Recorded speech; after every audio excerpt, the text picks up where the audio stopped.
오늘 우리들에게 주신 하나님의 말씀은 역대하 7장입니다. 역대하 7장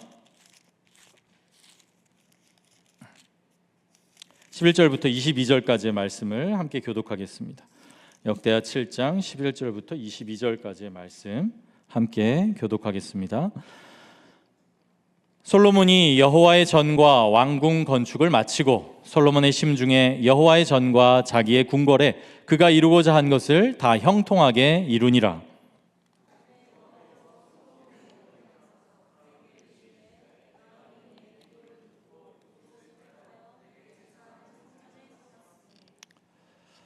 혹 내가 하늘을 닫고 비를 내리지 아니하거나 혹 메뚜기들에게 토산을 먹게 하거나 혹 전염병이 내 백성 가운데에 유행하게 할 때에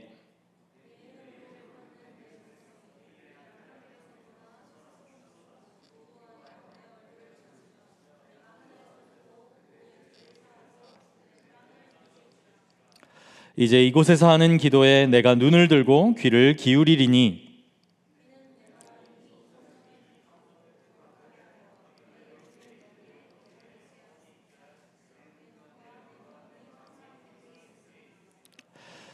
내가 만일 내 앞에서 행하기를 내 아버지 다윗이 행한 것과 같이 하여 내가 내게 명령한 모든 것을 행하여 내 율례와 법규를 지키면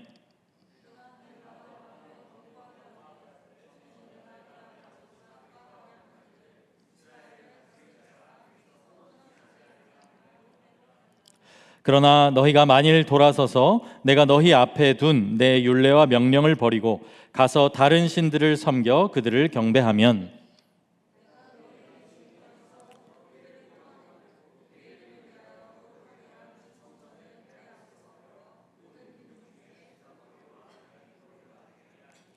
이 성전이 비록 높을지라도 그리로 지나가는 자마다 놀라 이르되 여호와께서 무슨 까닭으로 이 땅과 이 성전에 이같이 행하셨는고 하면 대답하기를 그들이 자기 조상들을 애굽 땅에서 인도하여 내신 자기 하나님 여호와를 버리고 다른 신들에게 붙잡혀서 그것들을 경배하여 섬김으로 여호와께서 이 모든 재앙을 그들에게 내리셨다 하리라 하셨더라. 아멘.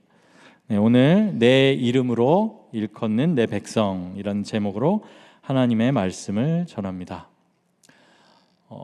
여러분 이제 우리가 창세기부터 올해 초부터 쭉 읽어오고 있어요, 그렇죠? 그래서 역대하까지 지금 읽었어요. 그래서 올해 우리 청년부 공동체 성경 읽기를 통해서 성경 전체 분량의 절반 정도 우리가 절반 정도를 함께 읽으려고 하고요. 그래서 역대하, 에스라, 느헤미야, 에스더까지 읽으면 이제 또 신약 성경으로 우리가 가서 올해 한 성경의 절반 정도 우리가 함께 읽을 수 있을 것 같습니다. 오늘 역대하 7장은 이번 주에 우리들이 함께 읽은 말씀이기도 하죠. 오늘 본문 말씀은 솔로몬이 성전을 다 짓고 난 후에 하나님께서 성전에서 이제 솔로몬이 기도하는데 그 솔로몬의 기도에 하나님께서 응답하시는 장면이에요. 특별히 오늘은 이 본문을 역대기를 주신 배경, 하나님께서 역대기라는 책을 어느 시점에 주셨을 거 아니에요? 구약 이스라엘 백성들에게. 우리가 그 배경과 함께 이 내용을 함께 살펴보려고 합니다.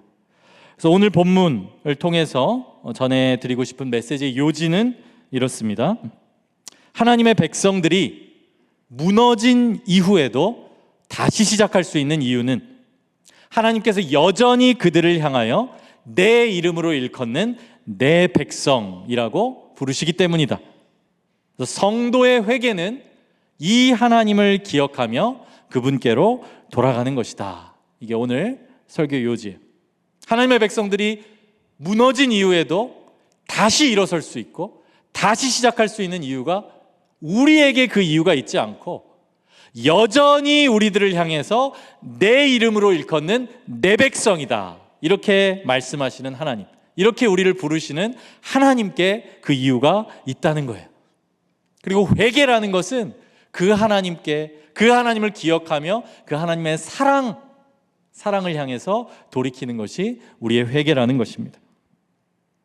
먼저 역대기라는 책의 배경에 대해서 짧게 설명을 드립니다. 역대기가 좀 지루하죠, 여러분? 읽지 않아서 지루한지 모르나요? 좀 지루할 수 있어요. 역대기라는 책이. 왜냐하면 앞에서부터 우리 역대상 앞부분을 보면 족보가 길게 나와요. 그리고 또 레위 지파에 대한 어떤 긴 설명들이 있고요. 그리고 성경을 꾸준히 잘 읽어오신 분들은 느끼시겠지만 열왕기에 나온 내용이 또 반복돼요. 그러다 보니까 좀 지루할 수 있죠.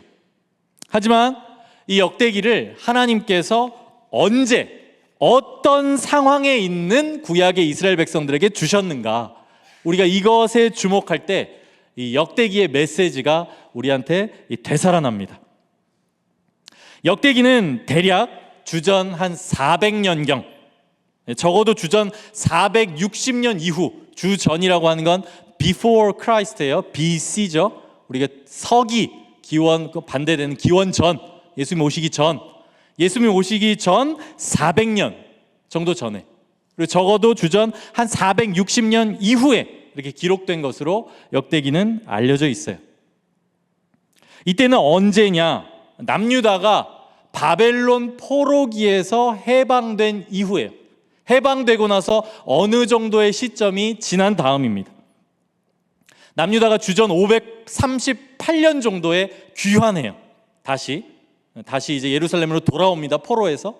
그리고 나서 한 100년 정도가 지난 시점인 거예요. 그 사이에 이스라엘 백성들은 귀환해서 돌아왔고, 에스라가 성전과 율법을 다시 세우고, 느헤미야가 성벽을 재건합니다. 이런 일들이 있어요.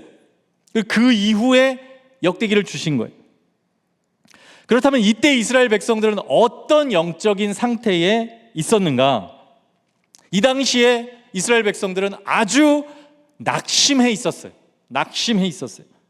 그리고 어쩌면 포로기보다도 더 어두운 영적인 침체 가운데 있었던 때가 바로 이때예요.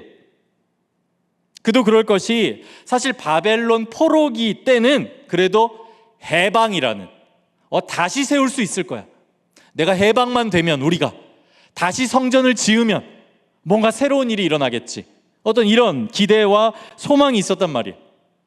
그런데 막상 해방이 돼서 돌아왔고, 성전을 다시 세우고 성벽도 다시 세웠는데 그 모습이 너무 초라한 거예요. 과거의 영광에 비하면 너무 초라한 거예요. 그래서 에스라서를 보면요, 성전 기초가 놓여질 때 그 성전 기초를 처음 본 세대는 소리를 질렀대요. 기뻐서. 근데 예전의 성전의 영광을 아는 세대는 슬퍼서 울었다고, 통곡을 했다고 나옵니다. 초라한 거예요. 그들의 돌아와서의 삶이라고 하는 것이. 이렇게 하나님의 백성들이 과거의 큰 실패, 바벨론이라는 큰 실패의 그림자에서 여전히 헤어나오지 못하고 있고 낙심과 영적인 침체 가운데 있을 때 하나님께서는 역대기를 하나님의 백성들에게 주신 거예요. 이런 배경은 우리에게 이제 역대기의 메시지에 대한 좀 기대를 갖게 하죠. 우리도 교회 전 공동체적으로 돌아보면 코로나라는 이 시기를 지나왔어요. 그렇죠? 벌써 시간이 많이 지났는데 그 당시에 굉장히 예배드리기도 힘들었고, 많은 교회들이 모이기 힘들었고, 또 그로 인해서 영적인 침체를 경험하고, 또 지금까지도 사실은 이 코로나로 인한 어떤 교회 데미지, 이런 것들이 대부분의 교회에서 회복되지 않는다고 그렇게 많이들 이야기하고 있습니다.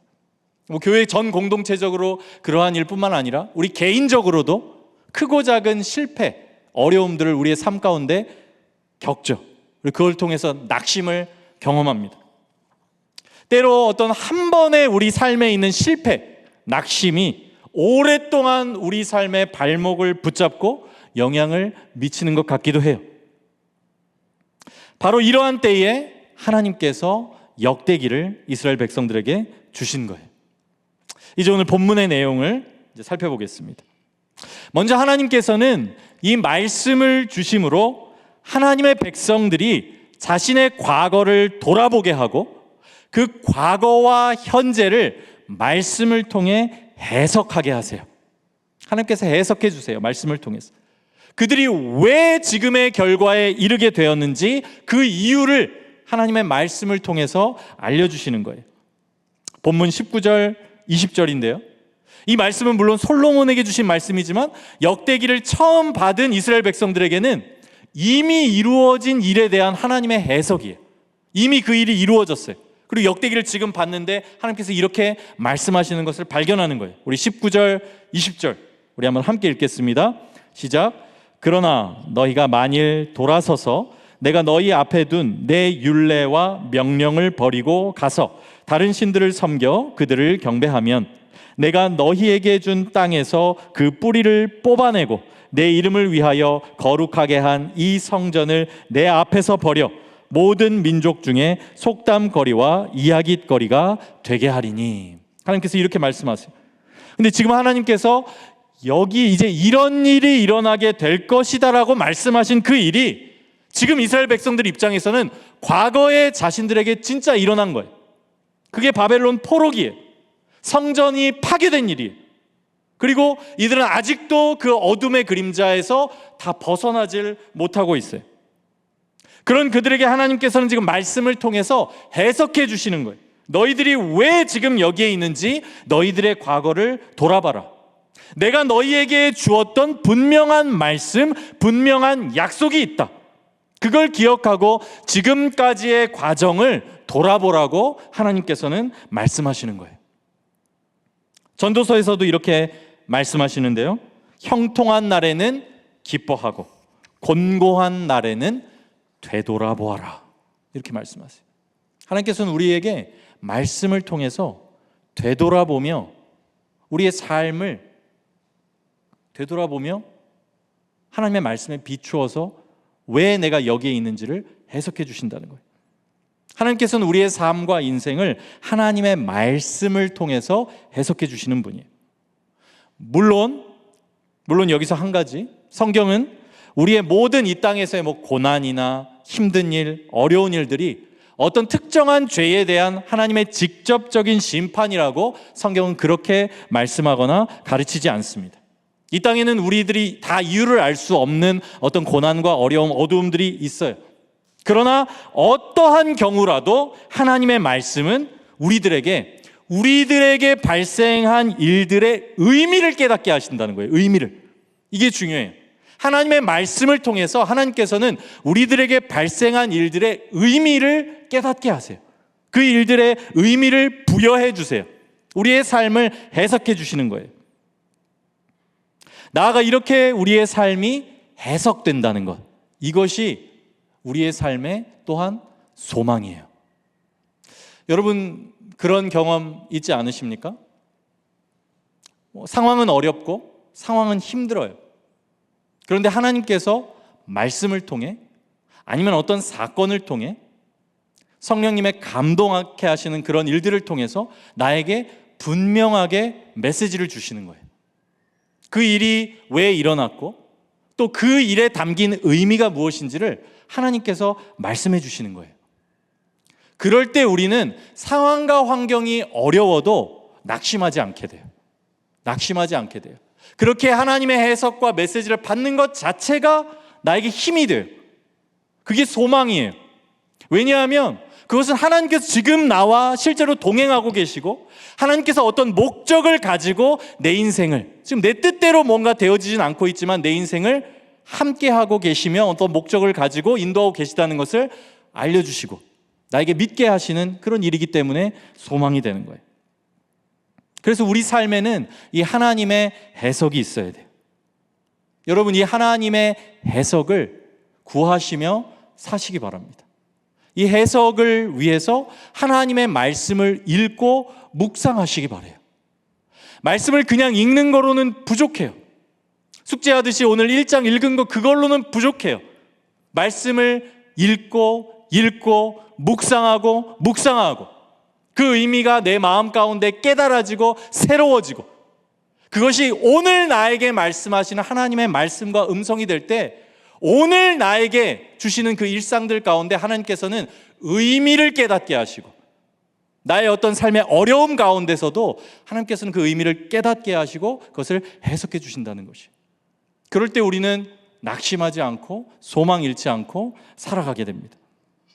이것이 첫 번째 역대기를 통해서 하나님께서 말씀하시는 부분이에요. 이제 두 번째로 이 솔로몬의 기도에 대한 하나님의 응답에는 하나님의 어떤 해석뿐만 아니라 그리고 단지 어떤 정죄, 죄에 대한 지적이 아니라 하나님께서 주시는 소망과 약속이 담겨 있어요.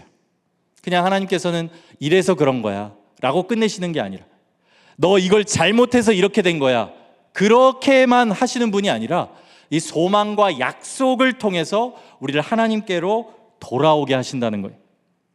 하나님께서 이렇게 말씀하십니다. 역대하 오늘 본문 14절에서 16절이에요. 우리 한번 함께 읽겠습니다. 시작. 내 이름으로 일컫는 내 백성이 그들의 악한 길에서 떠나 스스로 낮추고 기도하여 내 얼굴을 찾으면 내가 하늘에서 듣고 그들의 죄를 사하고 그들의 땅을 고칠지라. 이제 이곳에서 하는 기도에 내가 눈을 들고 귀를 기울이리니 이는 내가 이미 이 성전을 택하고 거룩하게 하여 내 이름을 여기에 영원히 있게 하였음이라. 내 눈과 내 마음이 항상 여기에 있으리라. 아멘. 하나님께서 이렇게 말씀하시는 거예요. 지금 영적인 침체와 실패 가운데 있는 이스라엘 백성들에게 내 얼굴을 찾으면 내가 들을 것이다. 너희들이 돌이키면 내가 죄를 사할 것이다. 내가 너희들의 땅을 고칠 것이다. 내 눈과 내 마음이 항상 여기에 있을 것이다. 하나님께서 말씀하시는 거예요. 책망만이 아니라, 해석만이 아니라 약속과 소망을 주시며 하나님께로 하나님의 백성을 부르고 계시는 거예요. 여기 오늘 설교의 제목이기도 하고 하나님의 은혜를 생각하게 하는 가장 결정적인 표현이 있어요. 내 이름으로 일컫는 내 백성이라는 표현이에요. 내 이름으로 일컫는 내 백성. 여러분, 이 표현이 실제로 역대기에만 나와요. 그러니까 평행본문이죠. 같은 이야기를 기록하고 있는 열왕기에는 이렇게 하나님께서 부르시지 않아요. 그런데 가장 영적인 침체 가운데 있고, 그래서 자신의 정체성마저 지금 흔들리고 있는, 난 누구고 여긴 어딘지 정체성마저 흔들리고 있는 그 백성들에게 하나님께서는 내 이름으로 일컫는 내 백성이라고 하나님께서 부르십니다. 사랑하는 여러분, 오늘도 하나님께서 저와 여러분을 향하여 동일하게 내 이름으로 일컫는 내 백성이라고 변함없이 부르신다는 것을 여러분 믿으시기 바랍니다. 이 부르심은 우리의 어떠함에 근거한 부르심이 아니에요. 그래서 너무 감사해요. 그래서 기쁘게 외칠 수 있어요. 나에게 달려있는 부르심이라면 이걸 받아들이지 못하겠어요.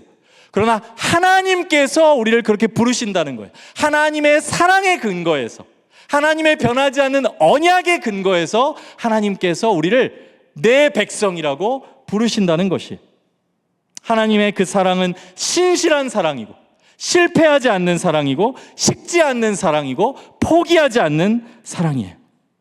이 사랑으로 내 백성이라고 부르시고, 그렇게 하나님의 사랑을 기억하며 하나님께로 돌아오는 것이 회개예요. 회개. 여기서 한 가지 우리가 회개에 관해서 우리가 좀 생각해 볼 부분이 있어요. 우리는 흔히 회개를 어떤 조건적인 행위로 착각하기가 쉽다는 거예요. 조건적인 행위. 어떤 의미냐면, 내가 회개해서 나의 그 행위를 통해서 하나님의 반응을 바꾸어내는 거예요. 바꾸어내는. 그것이 회개라고 우리가 착각하기 쉽다는 거죠. 죄를 지었어요. 혹은 불순종했다는 생각이 듭니다. 이제 하나님은 나한테 화가 나셨어요. 나를 미워하셔요. 나를 향한 사랑이 사라졌어요. 나를 향해서 미움과 분노를 가지고 계세요. 그런데 이제 회개를 하면, 회개가 조건이 돼서 이제 회개했으니까 다시 하나님의 기분이 풀리시고 이제 나를 미워하지 않고 다시 사랑하는, 또 이렇게 우리가 회개를 생각할 수 있다는 거예요. 하지만 이런 생각은 오해라는 거죠. 하나님은 변하지 않으시는 분이에요. 그분은 그분이 가진 모든 속성에 있어서 불변하시는 하나님이세요. 그리고 그분은 사랑 자체이신 하나님이세요. 하나님은 언제나 하나님의 사랑으로 충만하신 분이세요. 물론 우리들이 이 땅에서 살아갈 때 그 하나님의 사랑을 우리 주관적으로는, 우리가 느끼기에는 어떤 다른 양상으로 경험하게 되기도 해요. 때로는 오늘 이스라엘 백성들도 사실은 바벨론 포로기를 지났어요. 그건 징계를 지난 거죠. 어떤 쓴 징계로 하나님의 사랑이 우리에게 경험되기도 해요. 그러나 중요한 것은 하나님의 사랑은 변함이 없다는 거예요. 그리고 이렇게 하나님의 사랑이 변치 않는다는 사실이야말로 우리가 진짜 회개할 수 있는 이유예요. 우리가 회개할 수 있는 이유는 우리의 회개라는 행위에 따라서 하나님께서 반응하시기 때문이어서가 아니에요. 여러분은 그런 신을 믿을 수 있습니까? 나의 행위에 따라서, 나의 마음 상태에 따라서 그분의 성품이 변하시는 그런 신을 여러분은 신뢰하고 거기에 여러분의 믿음과 소망을 둘 수 있습니까? 그럴 수 없어요. 그럴 수 없어요. 오히려 우리가 회개할 수 있는 이유는 하나님께서 불변하시는 사랑으로 충만하시며 변하지 않는 분이시기 때문이에요. 그래서 회개는 하나님의 사랑을 만들어내는, 우리가 하나님의 사랑을 만들어내는, 하나님의 마음을 바꾸어내는 행위가 아니라 이미 변함이 없는 사랑 그 자체이신 하나님께로 돌아가는 것이 회개예요. 그 사랑이 불변하시기 때문에 우리가 하나님께로 돌아갈 수 있는 거예요. 여러분, 누가복음 15장의 탕자의 비유를 또 아시죠? 거기서 탕자가 집을 나갔다가 돌아오는 것이 어떤 회개라는 우리의 그 행위를 상징적으로 보여주잖아요. 여기서도 마찬가지. 근데 사실 이 비유에서 다 이야기하고 있지 않은 것이 있죠. 이 비유에서는 그러니까 아버지가 사람으로 빗대어지기 때문에 다 이야기되어지지 않는 것이 있어요. 실제로 그 아들을 가난하게 하시고, 하나님의 섭리예요. 하나님께로 돌이키게 하시는 섭리예요. 그것도 다 하나님의 역사예요. 그리고 쥐염 열매를 먹으면서 내가 아버지 집에 돌아가야 되겠다 깨닫게 하시는 것, 아버지 집에 풍족한 양식이 있다 그리워하게 하시는 것, 이것도 성령님의 역사예요. 하나님의 역사예요. 그러나 이 비유에서 가장 결정적인 것은 아버지의 태도죠. 아버지는 변함없는 사랑으로 아들을 기다리고 있어요. 그래서 아직도 거리가 먼데 측은히 여겨 달려가 그 아들의 목을 끌어안고 입을 맞춥니다. 그래서 이 둘째 아들은 아버지의 변함없는 사랑으로 인해서 돌아올 수 있었고 받아들여져요. 회개가 이와 같아요. 하나님의 섭리하시는 역사가 있고, 하나님이 우리의 마음에 성령의 바람을 불게 하셔서 하나님의 그 아름다우심을 소망하게 해요. 그러나 또 하나님 아버지께서 변함없는 사랑으로 우리를 향하여 두 팔을 벌리고 계세요. 형벌의 채찍을 가지고 계시는 것이 아니라 아버지의 사랑으로 우리를 안아주시기 위해서 기다리고 있어요. 그렇기 때문에 우리는 회개로 나아갈 수 있는 것이죠. 이것이 영적인 침체기에 있는 이스라엘 백성들에게 내 이름으로 일컫는 내 백성이라고 말씀하시는 하나님의 마음이에요. 이제 마지막으로 오늘 이 본문을 통해서도 우리는 예수 그리스도를 다시 한번 바라봅니다. 우린 솔로몬이라는 인물을 봤어요. 그는 위대한 왕이었지만 또 연약함을 가진 왕이었고, 샬롬, 평강의 왕국을 이뤘지만 결국은 그의 죄악으로 인해서 이스라엘의 분열이 시작되고, 어쩌면 바벨론 포로기의 그 단초가 거기서부터 시작되고 있어요. 이 솔로몬이라는 인물, 그리고 솔로몬이 하나님께 드리는 기도, 그리고 또 하나님께서 성전을 통해 주시는 약속, 이 모든 것들이 그냥 구약의 역사만이 아니라 지금 우리들이 믿는 예수 그리스도를 통해 온전히 성취된 하나님의 약속이라는 거예요. 솔로몬은 하나님이 세우신 하나님 나라의 왕이에요. 그렇지만 아까 말씀드린 것 같이 연약함이 있습니다. 그렇기 때문에 이 솔로몬은 미리 보여주고 있어요. 미리. 그리고 그 진짜 왕을 우리가 기다리게 해요. 그 진짜 왕은 우리의 진정한 왕이신 예수 그리스도시죠. 또한 솔로몬은 왕이에요. 제사장은 아닙니다. 그래서 직접적으로 제사장 직분을 가지고 있지는 않지만 그는 성전을 짓고요, 또 그 성전에서 주의 백성들을 위해 기도함으로 주의 백성들과 하나님 그 사이를 중보해요. 이어준다는 거예요. 이게 바로 제사장의 역할이에요. 하나님의 백성과 하나님 사이를 연결하고 이어주는 것이에요. 이것이 또한 우리 주 예수 그리스도, 온전한 대제사장이신 우리 주 예수 그리스도의 모습을 미리 보여주는 모습이에요. 오늘 하나님께서 백성들을 향하여 내 이름으로 일컫는 내 백성이라고 말씀하시는데, 사실 하나님의 이름을 온전하게 드러낼 수 있으신 유일한 분은 예수 그리스도세요. 그분은 솔로몬과 같은 연약한 왕이 아니고 흠이 있어서 자기 자신을 위해서도 제사를 드려야 했던 제사장, 인간 제사장이 아니라 하나님의 아들로서 완전한 왕이시고 우리의 온전한 대제사장이세요. 그런데 이 예수 그리스도께서 그 하나님의 자리에서 내려오셔서 죄악된 하나님의 백성들의 자리에 서셨어요. 그분은 철저하게 죄와 타협하지 않으시면서도 하나님의 백성들을, 자신의 제자들을, 자신의 사람들을 끝까지 사랑하셨어요. 그래서 이 모습들을 통해서 우리가 다 이해할 수 없는 그 완전하신 하나님의 사랑, 그것을 그분이 그분의 인격으로, 그분의 삶으로, 특별히 그분의 십자가를 통해서 우리들에게 실제로 참된 인간의 모습으로 우리들에게 보여주셨어요. 그분은 모든 하나님의 백성들의 죄악을 담당하기 위해서 스스로 죄가 되셔서 죄악된 백성의 자리에서 죽으셨어요. 그리고 그 제사는 매번 드리는, 성전에서 드려야 하는 그 제사가 아니라 그분의 몸으로 드리는, 그분이 대제사장이자 그분이 친히 희생 제물이 되셔서 드리는 온전한 영단번의 희생 제사였어요. 그것이 십자가예요. 이렇게 예수 그리스도께서 우리의 왕으로서, 완전한 대제사장으로서 십자가에 달려 돌아가심으로, 우리의 죄의 문제를 해결하심으로 이제 예수 그리스도께서는 우리들에게 하나님의 영원한 하나님의 임재, 성전이 약속하는 그 약속을 우리들에게 이루신 것이에요. 성전이 약속하는 그 하나님의 임재를 우리들에게 회복시키세요. 이것이 바로 성전의 약속의 성취입니다. 역대하 7장 16절에서는 이렇게 말씀하십니다. 내가 이미 이 성전을 택하고 거룩하게 하여 내 이름을 여기에 영원히 있게 하였음이라. 내 눈과 내 마음이 항상 여기에 있으리라. 구약의 성전은 하나님의 임재를 약속하는 장소예요. 여기 하나님의 임재가 있다.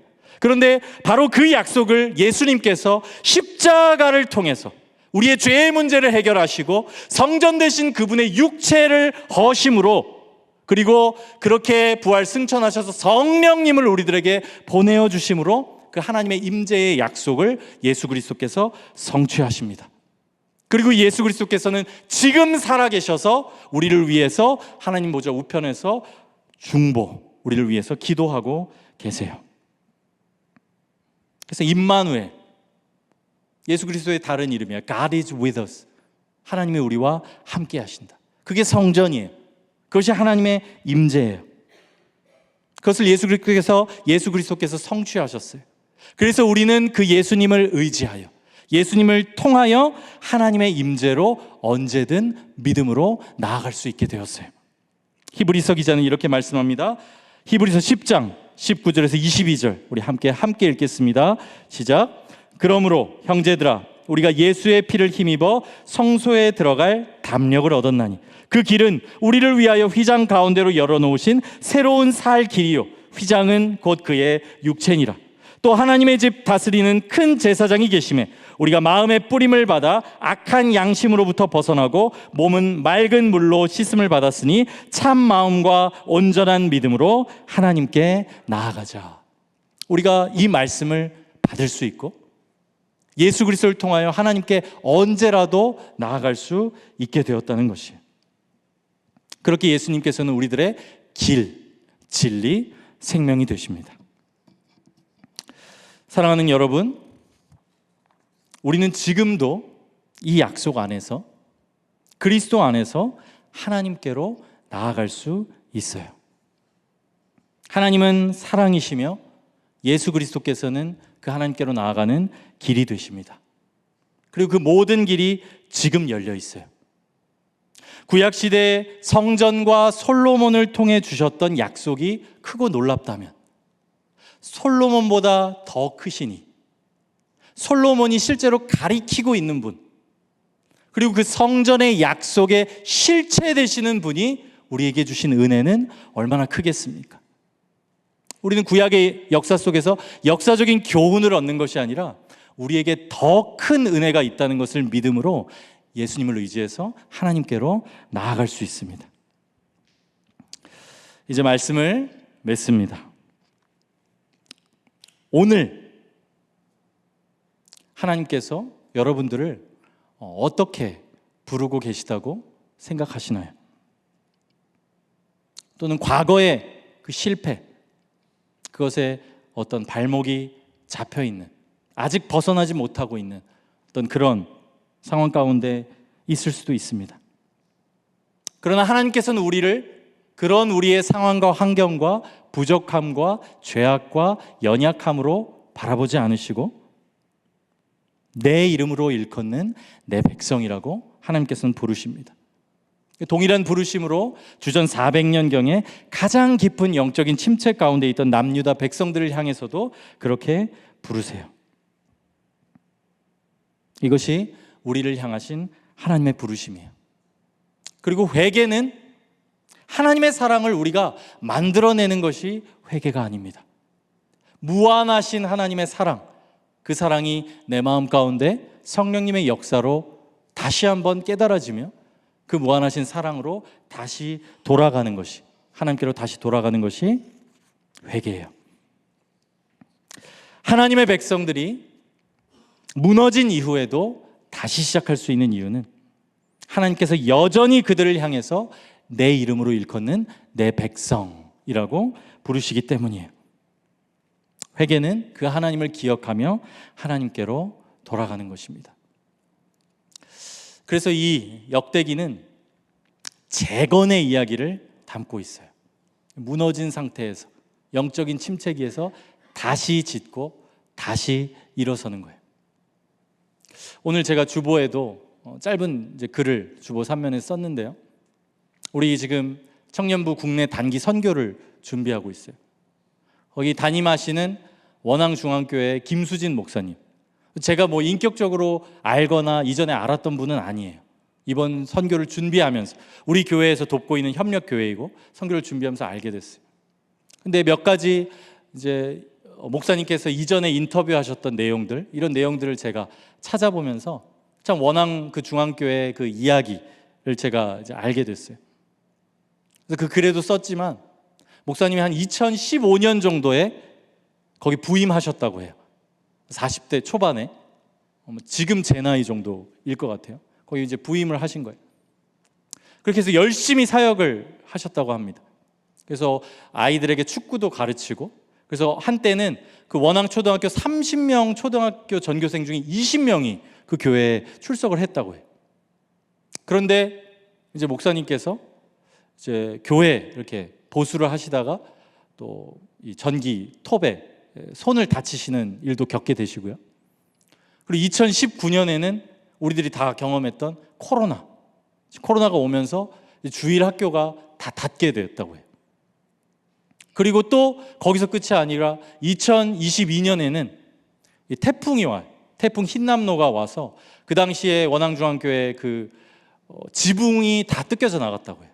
지붕이 다 뜯겨져 나가고 그 교회가 다 침수되는 이런 피해를 겪으셨다고 합니다. 그래서 그때 다 낙심되고 모든 것을 포기하고 싶으셨다고 해요. 그러나 또 하나님께서 여러 도움의 손길을 또 보내주시고 또 우리 교회도 그 교회를 다시 건축하는데 또 일부 돕고요. 이렇게 해서 지금까지 사역을 이어오고 계세요. 그렇지만 여전히 그 영덕의 지역은 또 침체돼 있고 영적으로든 또 많은 면에서 또 어르신들이 주로 있고 이런 상황이 있습니다. 여러분, 그래서 어떤 이런 정말 역대기를 통해서 주시는 여전히 내 백성이라고 부르시고 여전히 하나님께 돌아갈 길을 마련하시고 힘을 주시고 낙심의 자리에서 일으키시는 하나님의 역사를 우리들이 이 사역을 통해서도 우리들이 경험하고 또 전달했으면 좋겠습니다. 그리고 그 사역이라고 하는 것은 저는 믿기로는 우리가 일방적으로 다른 어떤 교회를 돕는 사역이 아니라 바로 우리들의 공동체와 여러분들의 무너진 영적인 삶들을 다시 세워가는 그 사역으로의 부르심인 것으로 저는 그렇게 받아들입니다. 여러분, 그래서 오늘 이 메시지를 기억하시며 그 무한하신 하나님의 사랑을 기억하시며 다시 한번 말씀 앞에 서고 하나님의 해석을 날마다 받아들이고 하나님의 그 사랑을 향해서 날마다 돌이키는 가운데 우리를 부르신 그 사역으로 우리들 함께 나아가기를 소원합니다. 이 시간에 함께 기도하겠습니다.